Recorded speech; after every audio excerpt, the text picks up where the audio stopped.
if you have a grande blonde coffee at 10 a.m., you at 10 p.m. will still have 85 milligrams of caffeine in your system at 10 p.m. No, 85 milligrams. No wonder you're craving coffee again in the morning. Oh, absolutely. That's ridiculous. That's something to stop and think about. Holy crap. Again, so hey, break that down for me. How's that? So the half-life of caffeine is 6 hours. Okay. So you have 340 milligrams at say 10 a.m. Mm-hmm. So you move this forward or back depending on when you have your coffee or where. You have 340 milligrams at 10 a.m. By 4 p.m., 6 hours later, that's reduced to 170. My math. So you still have 170 milligrams. By then 6 hours later. That's like 170 milligrams is like a pre-workout drink and by itself. Right, but that's still in your system. That's still in your system. So I mean, the conversation is, okay, we're here today to talk about sleep. And how much sleep did you get last night? I got a great amount of sleep last night. Really? Like 8 hours. The only thing I missed, so right now my Whoop is busted, right? And they're sending me a new one. I got like 8 hours of sleep. The biggest thing I miss is that right there, is being able to tell what my sleep was. It's accountability. I think, so we're here today to talk about sleep, and as it relates to performance, to health, I think performance and health are synonymous. You can't have, well, that's not true. No. You can be fit but not healthy. Correct. And I think what the approach that we're trying to take is let's be healthy, and if you can perform well, great. Mm-hmm. But most of the people who are listening to this are not world-class athletes. They're moms and dads. Never will be. And never will be. They want to feel good, and then I think as a secondary result, be able to do cool stuff. Mm-hmm. So I think the conversation I know you want to have is how do we get people to be a little bit more competitive about their sleep? Yeah, absolutely. Same way they look at the leaderboard for their workout. How do we get them to think about their sleep as a huge? What percentage would you say of someone's performance can be related to their sleep? I mean, 80%. Make a statistic up. Yeah, 80%. I'm making that up right now. 80%. Like if you think about it in your general day, you spend an hour working out. Right, say a Metcon, we'll just take Fran for example, and say you have a 5-minute Fran. You worked out for 5 minutes, right? You sleep for 5 to 10 hours, right? Hopefully more on the top end of that spectrum. So how much more important is that? And the day's only 24 hours long. Right. So if you're not sleeping, then your body's not able to recover. And there's like this little thing, I looked up on PubMed. If anybody ever wants to look up the stuff, go on PubMed. We'll have a link to this. Yeah, I think it's pretty important. But it like shows, it's just like, all right, do you sleep quality or quantity, right? So it's like an and/or thing. Quantity and or quality pretty much makes you unhealthy. I mean, we could read through, like it decreases your insulin sensitivity. You want to be sensitive to insulin. Right. So think of it. So this is one night of poor sleep. I've read the statistic, and we'll post the research for this. But you get 7 hours or less. What's that? Less than 7 hours of sleep. Is what? Your blood glucose levels. Yes. So you can be up to 14% less sensitive. So what that means is when you wake up in the morning, you will be craving carbohydrates for fuel, mm-hmm. and your body won't know when to stop. Yeah. And then you slam that coffee to get you going. The coffee builds you back up, and then I think the process just continues. So I think what would be your goal from this? What do people need to know about sleep, and what? I'd say like why it's important, and why? Because your body recovers itself, both mind, your muscles. Your central nervous system recovers itself. It's a complete rebuilding process, right? You can do a ton of stuff in the gym, but you can only go as hard as you can recover. Right. If you can't recover well, then you can't go very hard, right? That's huge. I'd also I wasn't a good sleeper. How much did you sleep last night? Oh, not much. Like maybe 4 hours, maybe. Right. Yeah. It's a good conversation to have. Why? The dog baby, and the kid. The doggy got me up, and daylight saving time screwed me up. Yeah. Since it's brighter out later, I didn't realize it's like 10:30, and I'm like still doing stuff. I'm like, whoa, what is going on? And then it's 11, and then the dog wakes up at 1, and then I'm up at 4. So it's like that was not ideal at all. Not but and then some tips and tricks on how to get better. One thing that used to happen to me every single night. I used to wake up, and this was last October. No, the October 4th when we went to the dentist. You have not been a good sleeper. No. Yeah. I had talked to I was like, I wake up 4 to 5 times a night to go to the bathroom. Yep. 4 to 5 times a night, and I'm 27 years old. That should not be right. Plus, that's screwing up my sleep all the time. I mean, that's just plain sucky, right? Mm-hmm. I no longer do that. I don't wake up in the middle of the night anymore. Why? Decreasing caffeine. So I used to have the 300, 500 milligrams of caffeine a day, not even realizing it, between coffee or pre-workout drinks, kill cliffs, multiple kill cliffs. One kill cliff, not bad, 75 milligrams, right? And that's not a big deal. Early in the day. Early in the day, yeah. But I was drinking a lot I was like probably 500 milligrams a day, and that increased the So one thing I would do right now, if you're listening to this, is take note of how much caffeine you really consume. Take the compound effect last week, and every time you drink caffeine, write it down. Write it down. Yeah. So you were consuming 500 milligrams. Oh yeah, at a minimum, and it was just making me wake up all the time. Right. I had to have energy throughout the day, but then it's kind of like when you drink alcohol. You start off when you're younger, you're drinking 1, 2, you get buzzed. Right. Okay. 3, 4. Yeah, you still build up tolerance to it. Yep. Same thing happens with caffeine. Your body builds up this tolerance to it, and then you need more and more and more. Well, next thing you know, it stays in your system longer and longer and longer. It's still there. Right. You just don't feel the effects of it as well. Yeah. It's still causing things to happen. You're just not feeling the effects as well. I think people are going to listen to this and think that we're just bashing on caffeine, but it is a significant factor in people's health. Absolutely. And I, for many years, we wouldn't have a gym without caffeine. I'll tell you. Oh that. yeah. It was like a magical tool to get you through the day. But being off of caffeine, your energy is not worse when you're off it. In my opinion, I've been off it for, I go back and forth. I'll go. Lately I've been off it for good, and I think I'm off it permanently. Yeah. You haven't had any caffeine. I had caffeine yesterday. I didn't sleep the night before, and Brittany and I make a joke that when you drink caffeine, you're borrowing from the future. Mm-hmm. And I hadn't had it for, I honestly, maybe 6 months or something like that. Besides like a kill cliff, probably like once a week. I'd usually have a kill cliff if I worked out, but I haven't been doing that, so I haven't had any kill cliffs. So I had caffeine yesterday, and it rocked my world. You can hear my voice right now. It was just, I was just completely on edge. I hadn't. Yeah. Britt would probably be able to tell you, but maybe 6 months, 8 months, I don't know how long it's been. But it completely rocked my world, and it was a really good reminder. It's just like the same thing when you go and you eat clean for a while, and then you eat a bunch of crap, you feel a lot differently. So I didn't like the out of control feeling. I felt like my day ran away from me, and it was going a million miles an hour. Yeah. And I wasn't necessarily being productive all day. I noticed that a little bit. What's that? No, I noticed the spaz. All over the place. Yeah. I was a total spaz. So, but how hard was it to get off caffeine? Just do it.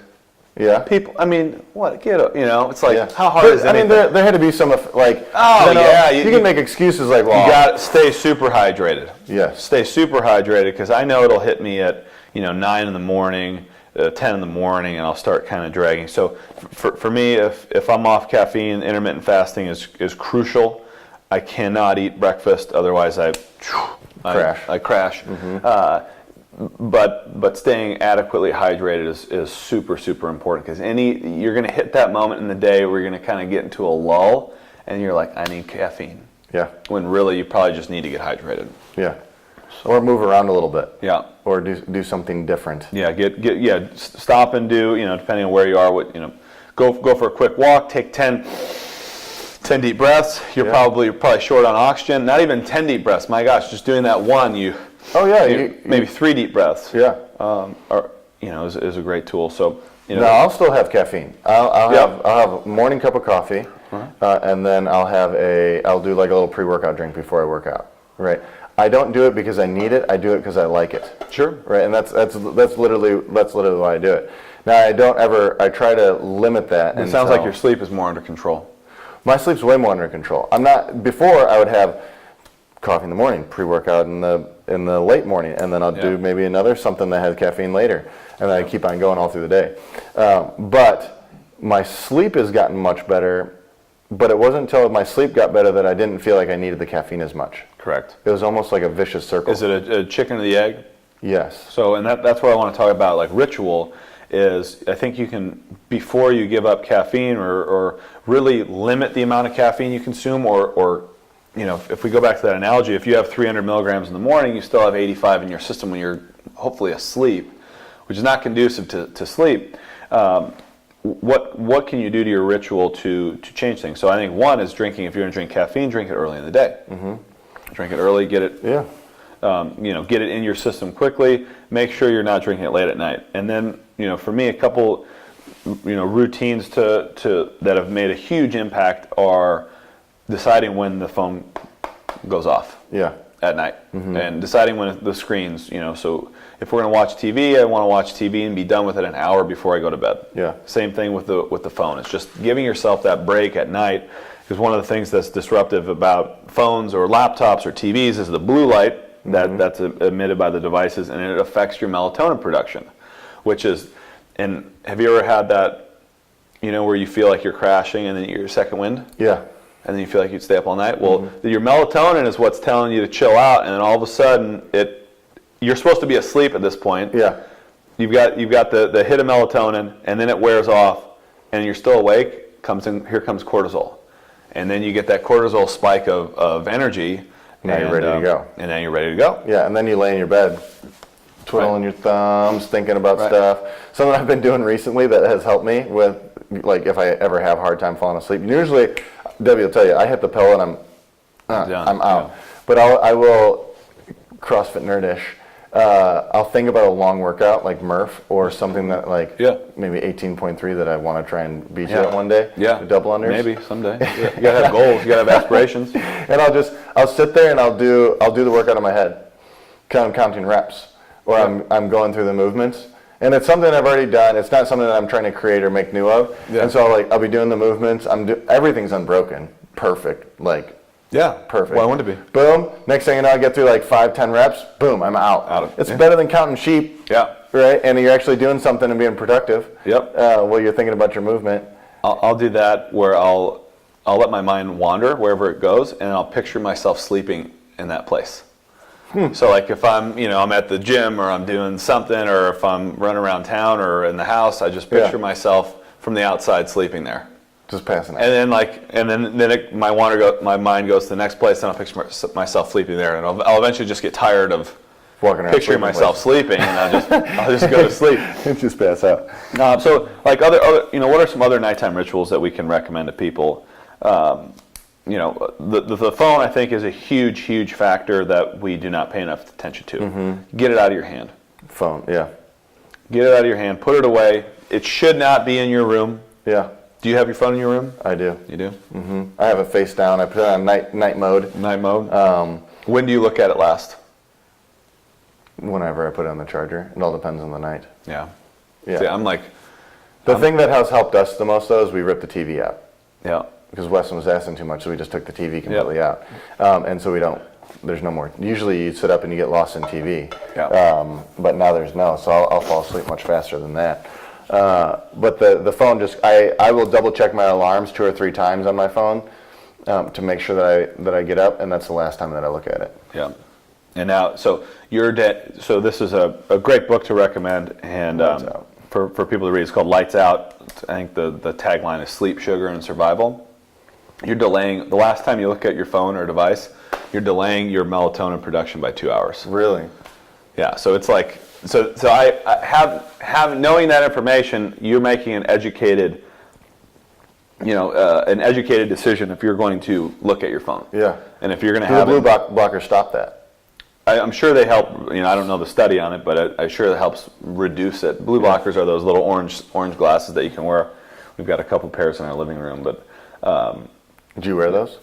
I try not to, because it gives me an out.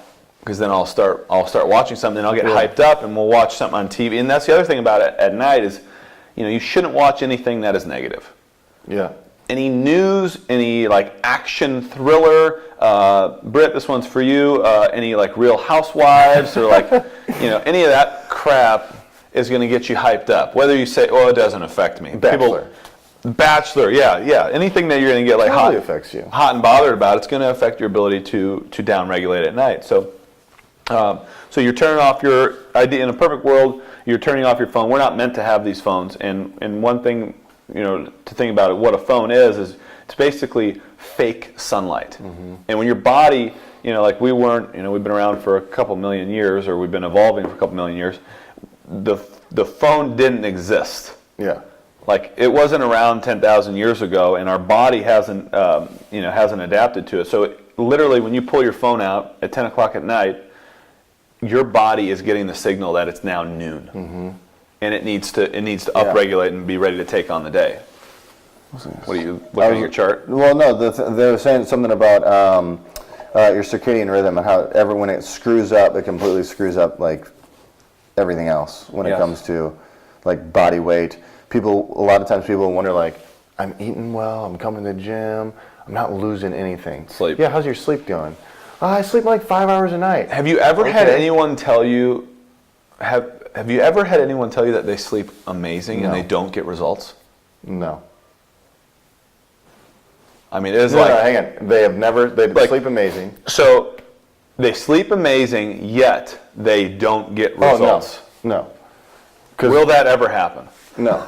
If you sleep amazing, like if you're getting quality and quantity of sleep. Quality is like you're getting, because you got REM, you got light sleep, and you have this slow wave deep sleep that you have. If you have a Whoop, it'll help you pick, you'll see what you're doing. But those different types, if you're getting good REM and slow wave deep sleep, then your body is able to produce the hormones that it needs to regulate glucose, actually produce growth hormone, right? That's like one of 2 times in your day that your body actually produces growth hormone, and one of them's in slow wave deep sleep. So if you want to repair your muscles, you need to get into that. You're going to not constantly be sore. You're not going to be constantly sore. Your body's going to repair itself. Get rid of all the glucose and so instead of it actually being in your system and just floating around and still being there in the morning. So the people who have like, man, I have my fastest glucose in the morning is like 100. I only slept 5 hours. If you don't know what your fasted glucose is in the morning, you need to pay 30 or 40. What do those things cost? 40 bucks. 30 bucks, and get a blood glucose monitor. And that is going to be a really good indicator. So maybe you don't have don't go out and buy a Whoop, but get a blood glucose monitor and see what your blood glucose is in the morning. If it's over 100, you're not sleeping. No. And there's other factors that play into it, but and you're eating too late. Majority of the time, it's going to be you're not sleeping. Right. Like if you're like, Jeremy, I got 10 hours of sleep last night, and my blood glucose is still 100. Like, how much were you awake? How many times in the middle of that sleep did you wake up to go to the bathroom? What time did you eat? All of those things play a huge factor. Good. So I want to talk about eating time. So to me, I used to eat right before bed because this is caffeine John. Okay, caffeine John would fast all day and then eat like everything I could get my hands on for like the hour and a half leading up to bed. I was hyped up on caffeine all day long. I was still way the heck up here until I start eating. I would have to eat myself into a coma to fall asleep. Okay, so it would help, so I'd be pounding all sorts of food, like literally right up until I went to bed, pass out. Now I would fall asleep. I'd also stay asleep, but I was not getting rest. I was not getting good rest. I'd wake up, tired, coffee, boom, back on, rinse and repeat. Well, the difference now is I try to go to bed hungry, which I don't like, but I love the way I feel in the morning. You feel rested and you feel rejuvenated. So I think the biggest thing for me, if we're talking about routines or rituals, is not eating 2 hours before bed or more. Yeah. Have you had any experience playing with that? Yes. Same thing for me. Like if I eat really, really late, so on the days I'm here till 7, I don't eat until 7:38. Right. And then I go to bed at 9:30. Right. I don't wake up nearly as rested. Right. Or I usually wake up groggy. On Wednesday nights when I'm not here late, I'll eat earlier, and I wake up Thursday feeling way more refreshed. Right. But a little hack from the Oxygen Advantage book, taping your mouth shut. Yeah. So like last night, after getting ready to go to sleep, or I woke up at like the 1 o'clock in the morning, it was like, I'm only having 3 hours of sleep left, I'm taping my mouth shut. Like, so that I'm not mouth breathing, I'm staying parasympathetic, I'm able to get maybe into some better deep sleep, and that has made a tremendous difference. Yeah. So I'm trying to play with, since you started doing it, and Oxygen Advantage put it out there, taping my mouth shut at night, but I'm trying to get to where I don't need to tape my mouth shut anymore. I don't trust it. It makes a huge difference. I'm just going to keep taping my mouth shut. I don't want Yeah. to. So now I'm kind of, we talk about dependence. Now I'm kind of dependent on it, and I don't want to take a chance. So like, another thing is like we love our dog, Sally. She, maybe one night out of 10, she'll wake us up. I don't like taking chances. So I think for people out there who have kids, who have dogs, it's the chances of you waking up on your own are too high as it is. Yep. You don't need other factors. I'm not going to lecture you about Mally or anything like that, but like most of us don't need other factors to wake us up. So like a couple things like under your control are like obviously your phone is on silent or get it away from you. The lights are off inside your bedroom. It's dark. No TV in your room. No TV in your room. Even the little flicking light on a VCR or on a TV, like tape over it, like literally black. You shouldn't be able to see your hand in front of your face in a perfect world. And then, temperature, if you're keeping the temperature cool and you have a little sound machine, I think the thing that I'd love for people to take away from this is just take sleep really seriously. Really, like, be serious about sleep. It's game time. Like, if you want to change some stuff and you want to make some gains or you want to lose some weight or you want to do some, and you feel like you're doing everything right, check your sleep. Yeah. More important than a lot of stuff that we put over it. And I don't want to say this, but it's important for people to know you can get away with a lot of bad habits nutritionally if you're getting good sleep. Oh, absolutely. So it's like, maybe you do a little intermittent fast a couple times a week, and then but you might have a binge, but you finish your binge session by 6 p.m. You give it a couple hours to start to digest. You go to bed and you sleep for 8 hours. Like, you're probably going to be just fine. Yeah. And I'd even argue you're probably going to be, if you compound it, like we were talking last week, if you compound 7 days a week of good sleep, 5 days a week of good eating, 2 days a week where you kind of fall off, you're going to be able to maintain or gain gain benefits a lot quicker. Well, so we talked about caffeine, and so this also kind of plays a role. Like, think about when you're talking sleep and eating late and being passed out but not being rested. Correct. What other thing you think causes that too? What Do you want me to talk about alcohol? Oh, dang it. What? We didn't even talk about this. Alcohol. But I drink a glass of wine so I can fall asleep. Sure. I don't do that. We got a problem. That's a quote, unquote.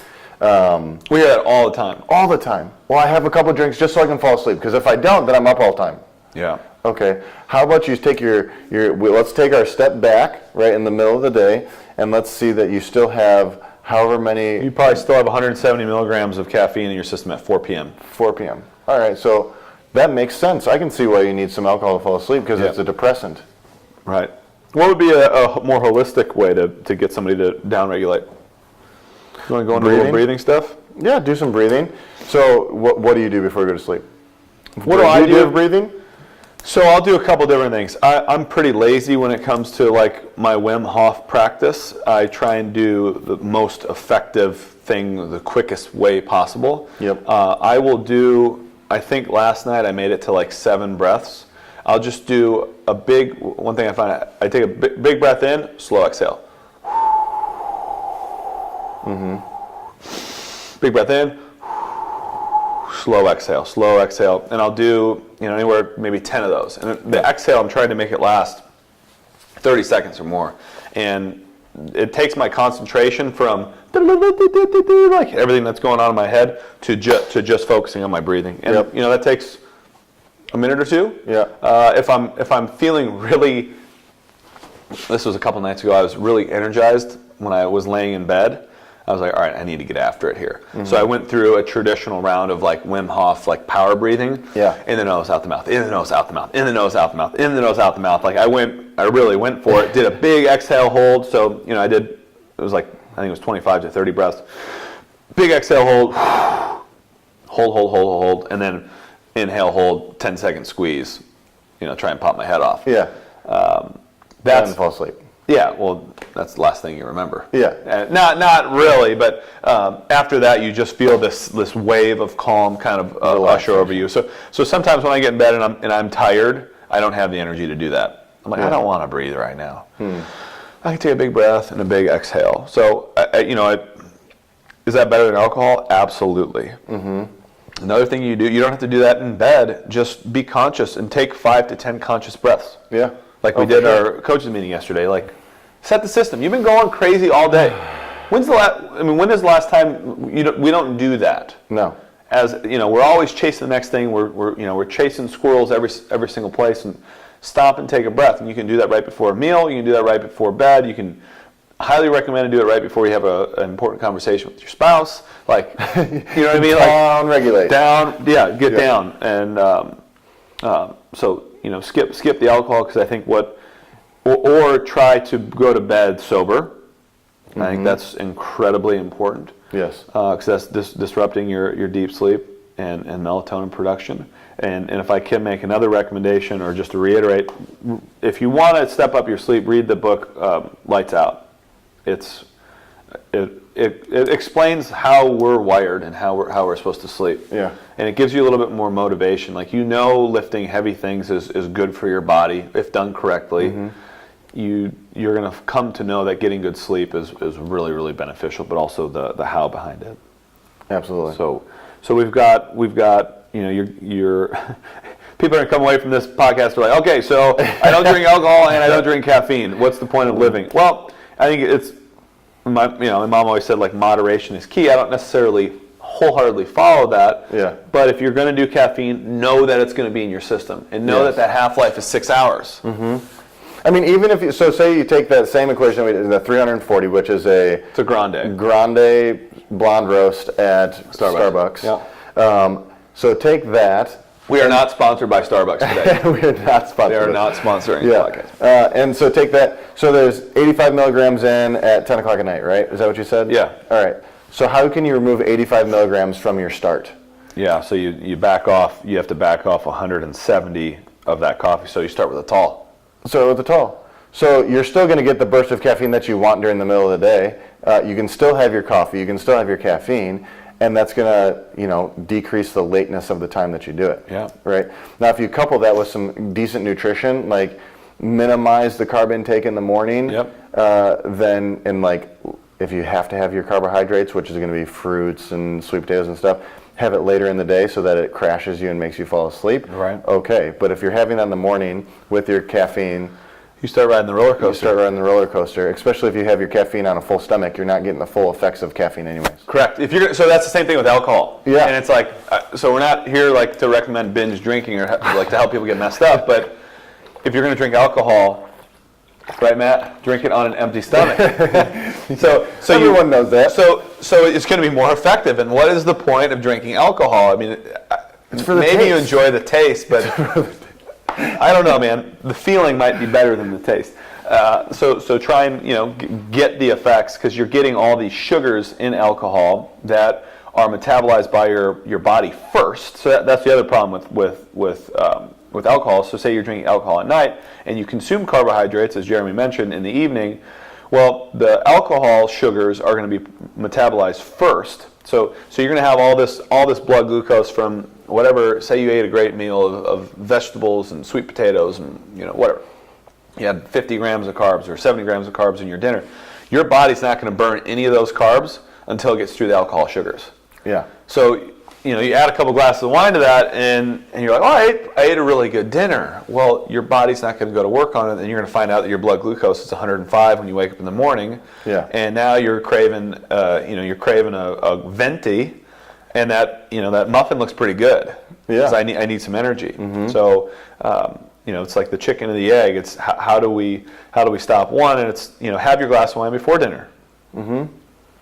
I mean, if for me, or just have one glass of wine in an actual glass of wine, not a bottle of wine in a glass. Bottle of wine in a glass. Yeah. There's supposed to be 4 glasses of wine in one bottle. I don't know who's pouring, but 4 glasses of wine in one bottle. So if that means you have 1 glass of wine, you shouldn't be like, oh, there's only enough for 2 glasses in here. Only enough. If you have 1 glass, that's okay. Red wine.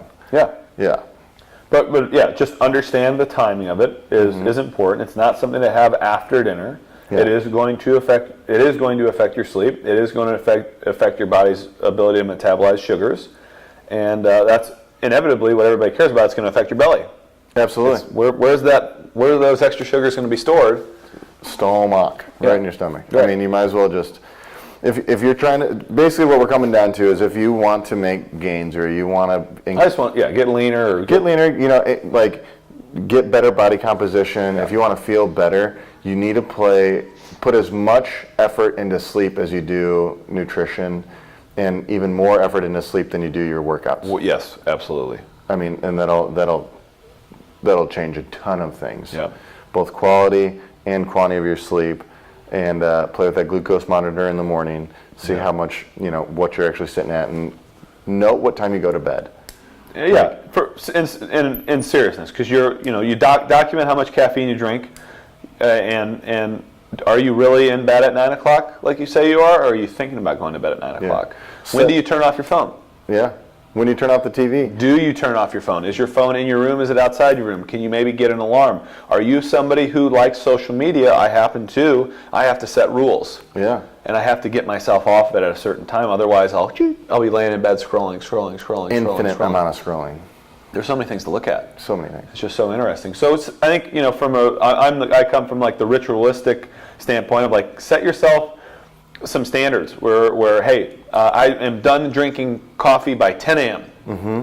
That's a rule. It's an operating procedure that I have. I am done eating dinner at 7 p.m., for example, and that's just a rule. And to me, you'll find more success, or I think you'll find more success in setting those type of standards than the what. Mm-hmm. So the when is like I'm done by 7. The what is I'm gonna have an extra handful of whatever I'm eating, and not be so concerned about that as long as I'm meeting the time requirement on a consistent basis. Yeah. So guys, take your sleep serious. It will Competitive sleep. Yeah, competitive sleep. How good can you be at sleeping? It's something that I wish we can, and we'll talk more about this in future episodes. But we're gonna make it competitive, so that people, up their game the way that they're expecting to. With all the work they're putting in here, how do we get you to compete when it comes to your sleep? So thank you for joining us, and we'll see you guys next time.